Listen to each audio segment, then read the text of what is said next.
नमस्कार दर्शकों, जिसका था इंतजार अब वो समय आ गया है। मेष राशि वालों के जीवन में बड़ी परेशानियां चल रही थी।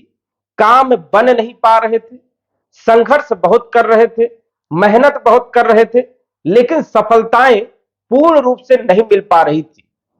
अब जो समय आ रहा है, ये समय आपके जीवन को बदलने का काम करेगा। जो एक तारीख आपके जीवन को बदलने का काम करेगी, वो कौन सी तारीख है, कौन से क्षेत्रों पर क्या प्रभाव रहने वाला है। चार बड़े बदलाव होने वाले हैं, जिसके बारे में हम विस्तार से चर्चा करेंगे। साथ ही साथ मई महीने के बारे में भी चर्चा करेंगे। मई का जो महीना है वो आपके लिए कैसा रहने वाला है, क्या बदलाव होने वाला है, जो आप चाह रहे हैं क्या वो इच्छा पूर्ति होगी या नहीं होगी, क्या आपको उपाय करना पड़ेगा, विस्तार से जानेंगे। तो आइए जानते हैं जो चार बड़े बदलाव हो रहे हैं। जो कि सूर्य का बदलाव हो रहा है, आपके लिए बहुत ही पॉजिटिव है। सूर्य किस क्षेत्र पर प्रभाव डालने का काम करेंगे, विस्तार से चर्चा करेंगे। बुध का जो बदलाव हो रहा है ये आपके लिए कैसा रहेगा। गुरु का जो बदलाव हो रहा है, जो कि सबसे बड़ा बदलाव है, ये आपके जीवन पर क्या प्रभाव डालने का काम करेंगे। शुक्र के बारे में भी चर्चा करेंगे कि शुक्र का प्रभाव आपके ऊपर कैसा रहने वाला है। तो ये जो चार ग्रह, चारों ग्रह का बड़ा बदलाव होने वाला है। ये जो आप कुंडली देख रहे हैं, ये मई महीने की कुंडली है।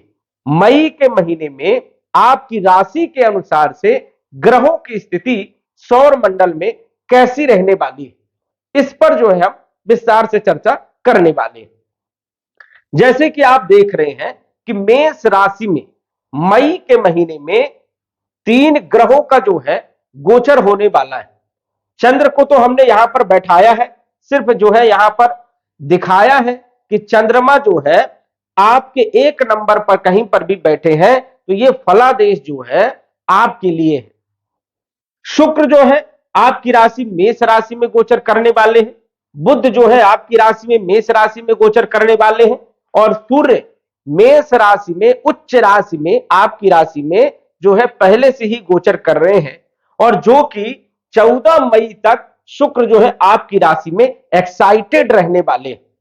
यहां पर यदि हम बात करें तो सूर्य जो है ग्रहों के राजा है, और ग्रहों के राजा सूर्य की स्थिति आपकी राशि के अनुसार से लगन भाव में सबसे बढ़िया है, जो कि आपके जीवन को बदलने का काम करेंगे। सूर्य आपकी राशि के अनुसार से, आपके लग्न के अनुसार से पंचम भाव के मालिक है, त्रिकोण भाव के मालिक है, और ये केंद्र भाव में अपनी उच्च राशि में गोचर कर रहे हैं, जो कि आपके लिए बड़ा बदलाव है। केंद्र त्रिकोण राजयोग बना रहे। सूर्य एक आपको नई दिशा दे सकते हैं, आपकी इच्छा की पूर्ति कर सकते हैं। जो आप प्रयासरत है जिसके लिए, वो सफलताएं देने का काम सूर्य करने वाले। और सूर्य जो है ये आपको बेहतर समय देने का काम करेंगे, बेहतर अपॉर्चुनिटी देने का काम करेंगे। सूर्य की स्थिति यहां पर मेष राशि में 14 मई तक रहने वाली है। 14 मई तक सूर्य जबरदस्त लाभ देने का काम करेंगे। क्या क्या लाभ देंगे? यदि आप राजनीति के क्षेत्र में हैं तो राजनीति में सफलता मिलने का यहां पर योग बनेगा। यदि आप एजुकेशन के क्षेत्र में हैं या विद्यार्थी हैं, एजुकेशन प्राप्त कर रहे हैं, या आप एजुकेशन के क्षेत्र में काम कर रहे हैं, तो आपको बेहतर रिजल्ट जो है यहां पर सूर्य देने का काम करेंगे। जो लोग लव लाइफ के लिए चिंतित हैं, लव लाइफ की स्थिति बेहतर रहने वाली है, लव लाइफ की स्थिति सुधरने वाली है। जो लोग फाइनेंशियल स्थिति के लिए प्रयासरत है, संघर्ष कर रहे हैं मजबूत करने के लिए, अब ये जो स्थिति है ये बेहतर होने वाली है, क्योंकि सूर्य 14 तारीख तक अपनी उच्च राशि में गोचर करने वाले हैं। यहां पर तो अच्छे परिणाम देने का काम करेंगे ही करेंगे, क्योंकि यहां पर पूर्ण रूप से मजबूत है, और नई अपॉर्चुनिटी देने का काम करेंगे। राजनीति वाले क्षेत्रों पर अच्छा प्रभाव डालने का काम करेंगे, सरकारी क्षेत्रों पर अच्छा प्रभाव डालने का काम करेंगे, ठेकेदारी से जुड़े हुए कार्य, टेंडर आदि से जुड़े हुए कार्यों में विशेष लाभ देने का काम सूर्य करने वाले। और सूर्य 14 तारीख तक यहां पर रहेंगे, उसके बाद आ जाएंगे धन भाव में। और जब भी पंचम भाव का मालिक धन भाव में आता है तो विशेष धन की प्राप्ति होती है, फाइनेंशियल स्थिति मजबूत होती है, धन के स्रोत पैदा होते हैं। तो एक ये बेहतर स्थिति है। और यहां पर सूर्य देव 1 महीने तक रहने वाले हैं, लगभग 14 मई से लेकर के अगले जो है 1 महीने तक सूर्य की स्थिति जो है आपके धन भाव में ही रहने वाली है। तो धन से संबंधित कोई समस्या आपकी नहीं रहेगी। यदि आप नौकरी के प्रयास में है, नौकरी के लिए बड़ा संघर्ष कर रहे हैं, तो यह समझ जाइए कि नौकरी के लिए आपको अपॉर्चुनिटी मिल सकती है, क्योंकि आपकी राशि में ही विराजमान है सूर्यदेव, उच्च राशि में विराजमान है, आपकी इच्छाओं को पूरा करने का काम करेंगे। तो यह सबसे बड़ा बदलाव है कि सूर्यदेव जो है आपको विशेष रूप से पूरे महीने जबरदस्त लाभ देने का काम करेंगे। वही यदि हम बात करें बुध के बारे में, बुध की स्थिति लगभग फरवरी के महीने से खराब चल रही है। फरवरी के महीने से बुध जो है अच्छे परिणाम नहीं दे रहे थे, लेकिन अब बुध का बड़ा बदलाव हो रहा है। और बुध जो है बिजनेस को दर्शाते हैं, व्यापार को दर्शाते हैं, वाणी को दर्शाते हैं, बुद्धि को दर्शाते हैं। तो कहीं ना कहीं जो है व्यापार में उतार चढ़ाव वाली स्थिति बनी हुई थी, व्यापार सही ढंग से चल नहीं रहा था, बड़ी परेशानियां उत्पन्न हो रही थी, काम जो है बन नहीं पा रहे थे, जो काम आप कर रहे थे उसमें कोई न कोई परेशानी उत्पन्न हो रही थी, आपके वर्कर जो है भाग रहे थे। तो अब जो है 10 मई से बुध की स्थिति आपके लिए बेहतर रहने वाली, क्योंकि बुध आपकी राशि मेष राशि में आ जाएंगे तो आपके बुद्धि को विकसित करेंगे, दिमाग देने का काम करेंगे, प्लान बनाने का काम करेंगे, योजना बनाने का काम करेंगे, साथ ही साथ जो आप व्यापार कर रहे हैं उसको बढ़ाने का काम करेंगे, उसमें तरक्की देने का काम करेंगे, ग्रोथ देने का काम करेंगे। तो यह सबसे बड़ा बदलाव आपके लिए है 10 मई से। 10 मई की वो तारीख जो आपके लिए राहत भरी खबर है। और यदि आप बिजनेस कर रहे हैं या फिर आप कोई ऐसा काम कर रहे हैं जो एडवाइस देने वाला काम है, कंसल्टेंसी वाला काम है, या आप लॉयर का काम कर रहे हैं, या वाणी के द्वारा बोलने वाला काम कर रहे हैं, प्रदर्शन करने वाला काम कर रहे हैं, कला से जुड़े हुए काम यदि आप कर रहे हैं, या कोई भी छोटा मोटा बिजनेस या स्वयं का काम कर रहे हैं, तो उसमें विशेष रूप से बदलाव देखने को मिलेगा। यह एक बेहतर स्थिति रहने वाली है मेष राशि वालों के लिए। तो बुध जो है पूरे महीने बहुत अच्छे परिणाम देने का काम करेंगे। मई के महीने में, जून के महीने में भी बुध की अच्छी स्थिति रहेगी, जुलाई के महीने में भी बुध की अच्छी स्थिति रहेगी, और अगस्त सितंबर के महीनों में भी बुध की स्थिति बहुत ही शानदार रहने वाली है। तो व्यापारियों के लिए जो है यह बहुत ही शानदार स्थिति रहने वाली है। बुध जो है पराक्रम के मालिक है, तो बल पराक्रम में वृद्धि करने का काम करेंगे और रोगों को दूर करने का काम करेंगे, ऋणों को समाप्त करने का काम करेंगे, कंपटीशन में सफलता देने का काम करेंगे। जो लोग नौकरी में प्रयासरत थे, नौकरी के लिए बड़ा संघर्ष कर रहे थे, नौकरी लग नहीं रही थी, इंटरव्यू दे रहे थे, अप्लाई कर रहे थे, कोई रिजल्ट नहीं आ रहा था, लेकिन 10 मई के बाद आपके लिए खुशखबरी है, आपके काम बनने वाले हैं, आपको नौकरी मिलने वाली है, आपका कैरियर सेट होने वाला है। तो इस तारीख को आपको ध्यान रखना है। इसके बाद यदि हम बात करें गुरु के बारे में, गुरु का एक बड़ा परिवर्तन हो रहा है, और यह परिवर्तन 1 वर्ष के बाद हो रहा है। वैसे तो देखा जाए तो गुरु जो है ये जो परिवर्तन कर रहे हैं धन भाव में, 12 वर्ष के बाद जो है आपकी राशि के अनुसार से गुरु जो है धन भाव में गोचर करने वाले हैं 1 मई 2024 से। तो यह सबसे बड़ा बदलाव है, क्योंकि गुरु धन भाव में कारक होते हैं, यहां पर जो है धन प्रदान करने का काम करते हैं, कुटुंब परिवार की स्थिति को सुधारने का काम करते हैं, और गुरु आपकी कुंडली में भाग्य के मालिक, भाग्य को बदलने का काम करेंगे, किस्मत को जगाने का काम करेंगे, भाग्य से धन देने का काम करेंगे। तो ये आपके लिए बड़ा बदलाव है। गुरु विदेश के भी मालिक है, व्यय के भी मालिक है, विदेश की यात्राओं के लिए समय बढ़िया रहने वाला है, एक्सपोर्ट इंपोर्ट से जुड़े हुए बिजनेस के लिए समय बढ़िया रहने वाला है, या आप विदेश शिक्षा के लिए जाना चाहते हैं तो समय आपके लिए बेहतर रहने वाला है। तो गुरु का जो ये परिवर्तन है ये आपके लिए विशेष खास 1 तारीख से रहने वाला है।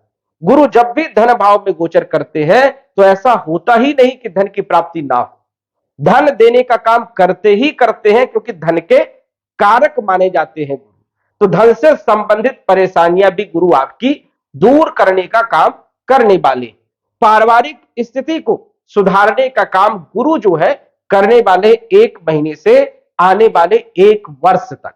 तो ये एक बेहतर स्थिति आपके लिए रहने वाली है। इसके बाद जो बड़ा बदलाव हो रहा है शुक्र का। शुक्र अभी तक 12वें भाव में व्यय भाव में गोचर कर रहे थे और बुध भी व्यय भाव में गोचर कर रहे थे।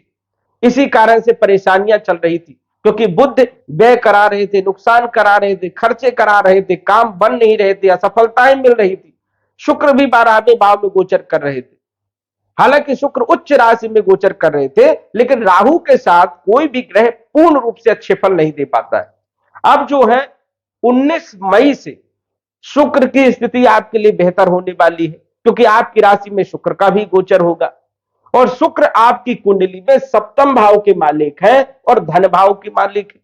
और जब भी धन भाव का मालिक लगन भाव में गोचर करता है तो स्वाभाविक है कि धन की प्राप्ति होगी ही होगी, क्योंकि ये धन योग है। तो धन से संबंधित जो परेशानियां हैं ये आपके लिए सबसे बेहतर समय रहने वाला है। आर्थिक स्थिति के लिए, नौकरी के लिए, व्यापार के लिए, आपके कैरियर के लिए ये समय जो है आपके लिए बेहतर रहने वाला है। तो शुक्र भी जो है आपको 19 मई से विशेष सफलताएं देने का काम करेंगे। अब विशेष सफलताएं क्या देने का काम करेंगे? विवाह से संबंधित कोई यदि परेशानी चल रही थी वो आपकी दूर होगी। वैवाहिक जीवन में जो समस्याएं चल रही थी, दाम्पत्य जीवन में जो क्लेश चल रहा था, पति पत्नी में जो टकराव चल रहा था, वो अब दूर हो जाएगा। यहां पर राहत भरी खबर है, यदि आप पार्टनरशिप किसी बिजनेस को लेकर के कर रहे थे और वहां पर मनमुटाव चल रहा था या व्यापार सही नहीं चल रहा था, वो स्थिति आपकी सुधर जाएगी और ये स्थिति 19 मई से आपके सुधरेगी और आगे मई, जून, जुलाई, अगस्त, सितंबर तक स्थिति बेहतर रहने वाली है। तो शुक्र का विशेष सहयोग मिलेगा। शुक्र लग्जरीज लाइफ के कारक माने जाते हैं, भौतिक सुखों के कारक माने जाते हैं, जो कि अभी तक बड़े बड़े खर्चे भी करवा रहे थे। आपका जो पैसा था भौतिक सुख के लिए जो है खर्च तो हो रहा था, यात्राओं में हो रहा था, घर की कुछ ऐसी चीजें थी जिनको लगाना जरूरी था, उन चीजों में पैसा आपका खर्च हो रहा था। लेकिन अब जो है शुक्र की स्थिति आपके लिए बेहतर हो जाएगी, तो खर्चे थोड़ा आपके कम हो जाएंगे, आमदनी आपकी बढ़ जाएगी। तो ये भी आपके लिए बेहतर स्थिति है। ये धन के मालिक है, धन प्रदान करने का काम करेंगे, धन बढ़ाने का काम करेंगे और वैवाहिक जीवन, पार्टनरशिप, बिजनेस को जो है बढ़िया करने का काम करेंगे, व्यापार को बढ़िया करने का काम जो है शुक्र भी करने वाले हैं। वही यदि हम शनि के बारे में बात करें तो शनि की स्थिति भी पूर्ण रूप से अब मजबूत हो गई है। मई, जून के महीने में शनि भी आपको जबरदस्त लाभ देने का काम करेंगे। लाभ भाव में सदैव शनि की स्थिति अच्छी मानी जाती है, तो शनि का आपको अच्छा सपोर्ट मिलने वाला है। वही बात करें राहु के बारे में, राहु जो 12वें भाव में गोचर कर रहे हैं, हालांकि यहां पर राहु अच्छे नहीं माने जाते, थोड़ा सावधानी भी रखना है। बड़ा नुकसान भी राहु यहां पर देने का काम करते हैं, कोई गलत आरोप आपके ऊपर लगाने का काम भी यहां पर राहु करते हैं और बड़े जगह जो है आपका पैसा फंसने का भी काम यहां पर राहु करते हैं। इसलिए कोई भी बड़ा काम यदि आप कर रहे हैं तो सोच समझ करके, विचार करके, सलाह लेकर के ही आपको करना है। इस चीज का आपको ध्यान रखना है। हालांकि राहु की स्थिति भी अब बढ़िया होगी, क्योंकि राहु गुरु के घर में जो है गोचर कर रहे हैं और गुरु अपने कारक भाव में गोचर कर रहे हैं। इस कारण से गुरु के फल देने का काम राहु करेंगे, इसलिए कोई चिंता वाली विशेष यहां पर बात नहीं है। राहु विदेश से जुड़े हुए कार्यों में विशेष लाभ देने का काम करेंगे। फौरन से आपको बड़ा धन लाभ भी हो सकता है, ये संभावनाएं हैं। और विद्यार्थियों के लिए यदि विदेश में शिक्षा प्राप्त करना है तो ये समय बढ़िया रहने वाला है। केतु जो कि आपके 6ठे भाव में गोचर कर रहे हैं, 6ठे भाव में केतु मिले जुले परिणाम देने का काम करते हैं, लेकिन बुध की स्थिति सही ना होने के कारण केतु के अच्छे परिणाम अभी तक नहीं मिल पा रहे थे, क्योंकि बुध 12वें भाव में व्यय भाव में गोचर कर रहे थे। इस कारण से केतु बुध के घर में बैठे तो बुध के फल देने का काम कर रहे थे। अब बुध की स्थिति जो है 10 मई से बढ़िया हो जाएगी, तो केतु का भी अच्छा सपोर्ट आपको मिलने वाला है। कंपटीशन में सफलता मिलेगी। रोग, ऋण और शत्रु जो बढ़ गए थे ये अब जो है कम हो जाएंगे, धीरे धीरे ये शांत हो जाएंगे। तो ये आपके लिए एक नई अपॉर्चुनिटी है, एक बेहतर स्थिति जो है केतु की जो है बनी रहेगी। थोड़ा सा यहां पर ध्यान रखना है, मंगल की स्थिति आपके लिए बढ़िया नहीं है, क्रोध पर थोड़ा सा आपको लगाम लगाना है, क्रोध पर थोड़ा ध्यान रखना है, खान पान पर आपको थोड़ा सा ध्यान रखना है, स्वास्थ्य पर भी आपको विशेष तौर पर थोड़ा ध्यान रखना है, क्योंकि मंगल यहां पर जो है अच्छे परिणाम नहीं देते हैं। तो मंगल की स्थिति आपके लिए बेहतर नहीं है, हालांकि ये भी राजयोग में है, क्योंकि ये अष्टम भाव के मालिक है, 12वें भाव में गोचर कर रहे हैं, तो विपरीत परिवर्तन राजयोग में है, इसलिए कोई विशेष नुकसान नहीं करेंगे, फायदा देने का काम करेंगे। अचानक रिकवरी आ सकती है, अचानक जो व्यक्ति आपका पैसा लिया है वो आपको रिटर्न कर सकता है, आपको दे सकता है, तो ये आपके लिए प्लस पॉइंट है। या फिर कोई पॉलिसी आपको मिल सकती है, या कोई क्लेम आपको मिल सकता है, तो कहीं ना कहीं से जो है अचानक धन की प्राप्ति के योग जो है मई के महीने में खास मिलने वाले। थोड़ा सा आपको यहां पर मंगल पर विशेष ध्यान रखना है, क्योंकि राशि के स्वामी है, मंगल का उपाय करके भी आपको चलना है। हनुमान जी की आराधना करें, ओम अंग अंगार कायरवा, इस मंत्र का आपको जप भी करना चाहिए, जिससे मंगल की स्थिति आपके लिए बेहतर रहे और विशेष लाभ देखने को मिले। तो ये जो बदलाव है जो होने वाला है, ये बदलाव होगा। सटीक जानकारी के लिए आप कुंडली का विश्लेषण करवा सकते हैं, ये एक साधारण फलादेश है। सटीक जानकारी के लिए कुंडली का विश्लेषण करवा करके सटीक जानकारी प्राप्त कर सकते हैं, क्योंकि दशा अंतर दशा बहुत मायने रखती है। दशा अंतर दशा यदि आपकी बढ़िया है तो ये बदलाव जरूर देखने को मिलेगा, और यदि दशा अंतर दशा आपकी खराब चल रही है तो ये बदलाव जो है पूर्ण रूप से अप्लाई नहीं होगा। 10 से 15%, 20% कुछ रिलीफ आपको जरूर देखने को मिलेगा। तो दर्शकों, आज बस इतना ही। धन्यवाद।